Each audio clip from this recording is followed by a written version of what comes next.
everyone, I'm Jay Reynolds and this is Sax 101 Lesson 3. Last lesson we learned the fingerings for A, G, and C, and we started to learn how to read musical notation. This lesson will add some more new notes and we'll learn another basic rhythm. As always, in these B-flat lessons, whenever it's time to play, you'll see me with this tenor saxophone so that you hear the correct notes. Otherwise, you'll see me with an alto sax when I'm not playing. But before we get to any of that, let's learn the second most important thing about the saxophone aside from how to put the horn together.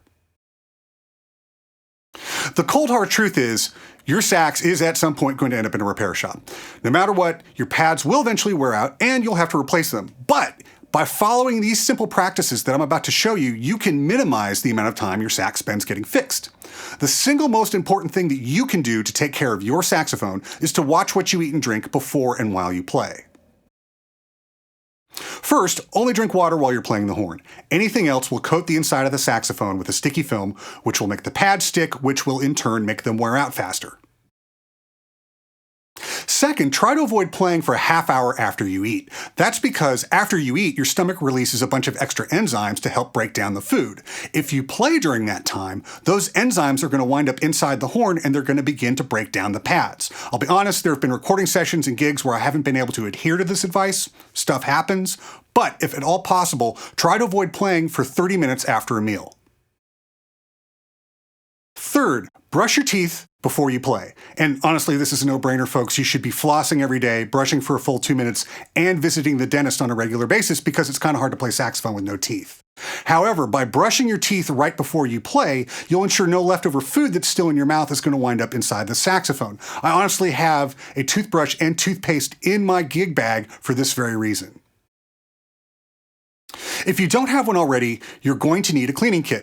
They come in a bunch of different flavors, but in order to cover what we're going to cover in this video, you will need a mouthpiece brush, a neck swab, and a body swab. Those are the tools that I use. The stuff that's available to you might be slightly different, but it all generally works. The only one I would say to avoid is the gazinta. It's called that because it goes into the sax. Honestly, they're fine, just don't leave them in the instrument. If you do leave it in the saxophone, the little furry bits tend to dry to the tone holes and cause leaks when they mess with the pad's seating. So when I break the horn down, the very first thing I do is I take the reed off and I place it in a reed guard. This is a reed guard. You want to very carefully lay the reed flat side down and slide it in tip first. Then I brush out the mouthpiece. As you can see, I also brush off the outside because it gets a little funky. Even with that though, there will eventually be some limescale buildup from the water in your saliva. We'll go over how to get that off in a later video. Next, I swab the neck. And then the body.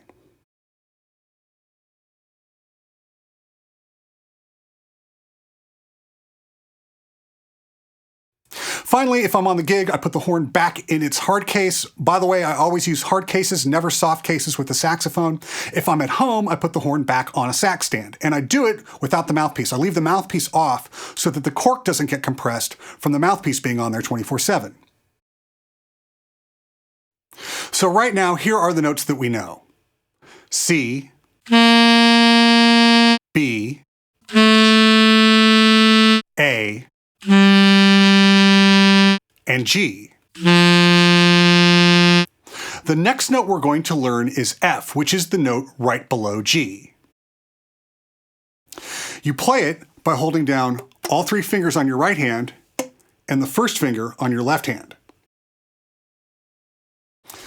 This brings us to our next note, E. It's the same fingering as F, but you add the middle finger on your right hand. So now we know the fingerings from C down to E. You may have noticed that E can be a little challenging. That's because E takes more air. So if E's fighting you, open up your air passage a little more. Not as much as it feels like it's straining, but about as much as you would if you said ooh. Which brings us to our next note, which is D, which is definitely a tricky note. You play D by putting down all 3 fingers on both hands, and, this is the important part, the register key with your thumb. And why is D tricky? Because D sits across what we call the break, and the break happens on all woodwinds. You've noticed, I'm sure, that every time you want to go to the next note up, you basically have to pick up one finger. So for instance, if I go from low E to the middle C, every time I go up a note, I'm picking up another finger.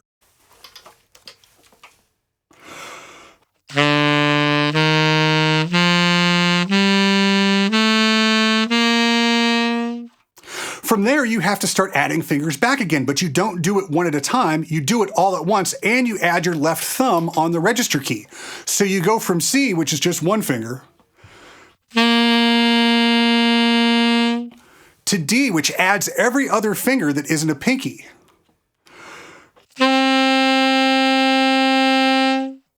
So there's a lot to negotiate here. First of all, you're moving a whole bunch of fingers at the same time, which is going to take a little bit of getting used to. Second, the horn plays very differently across the break. C is a very open note. There are not a lot of keys that are closed, so there are plenty of places on the instrument for the air to vent, versus D, which is a very closed note. The air has to travel almost all the way through the saxophone in order to escape, so D is a much more resistant note than C. So let's do an exercise that goes between C and D, similar to an exercise we did in lesson 2. We'll play C for 4 counts, then D for 4 counts, and we'll just go back and forth between those two notes with a rest in the 8th bar.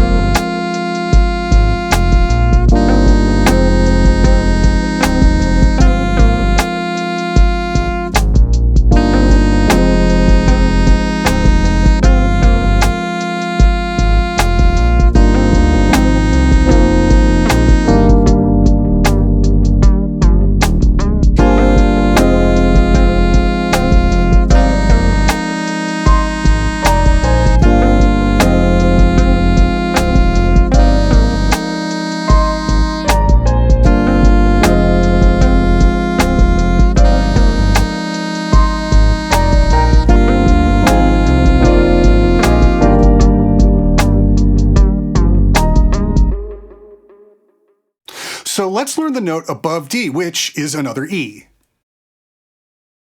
The difference between this E and the E that we just learned at the bottom of the staff is that this E adds the register key. Now, if you're smart, and who are we kidding? Of course you're smart, you decided to play saxophone, you'll have surmised that all the fingerings in the lower part of the staff are identical to the fingerings in the upper part of the staff and above, with the only difference between the two being the higher notes have the register key down, and you'd be correct. For instance, there's an F an octave above the F we learned earlier in this lesson. That's an F 8 scale steps higher than the lower F, with the only difference between the two being the higher F has the register key down. And there's a D at the bottom of the staff that's the same fingering as the D that we just learned, only you take your thumb off the register key for the lower D. So now you know all the notes of the C major scale. Yes, I haven't shown you low C yet, mainly because we just got down to low E and D, and low C can be even trickier. We'll get to low C in the next lesson. For now, just add all these new notes to your long tone regimen. Before I turn you loose on the exercises, let's look at a new type of note, the half note. The half note is super easy. If a whole note is 4 beats long, a half note is only 2 beats long. Same deal with the half rest, it's only 2 beats of rest. You should now be able to work on Lesson 3, Exercises 1 through 8 in the Exercises section of this YouTube channel. As before, there will be versions with and without me playing along. And now that you know the notes of the C major scale, take a minute every time you play and just make up your own music using those notes. You can also use the C major scale to improvise over the Lesson 3 instrumental in the instrumental section of this YouTube channel. As always, if you want to get further into this lesson, or if you just want to get further into the saxophone, I'm available for Skype lessons. As I mentioned before, we're going to work on low C in the next lesson, and we're going to learn about articulation. We'll also learn our first accidental, F sharp. Be sure to like and subscribe, and please post any questions you have in the comments. Thanks for watching.